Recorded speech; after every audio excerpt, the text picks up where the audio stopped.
Welcome to Man Does Tech, where I solve the problems you didn't even know you had.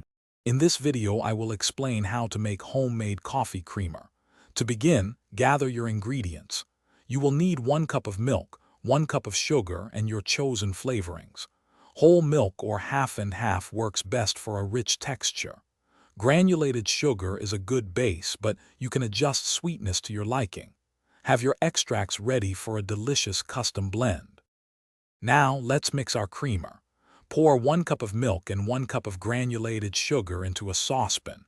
Heat this mixture over medium heat, stirring constantly. The goal is to dissolve the sugar completely into the milk without bringing it to a boil.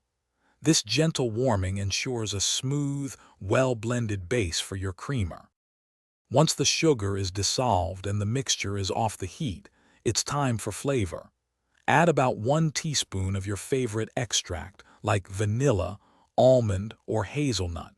Stir it in well to distribute the flavor evenly throughout the mixture. After it cools completely, transfer your homemade creamer to an airtight container. Your delicious homemade coffee creamer is now ready to enjoy.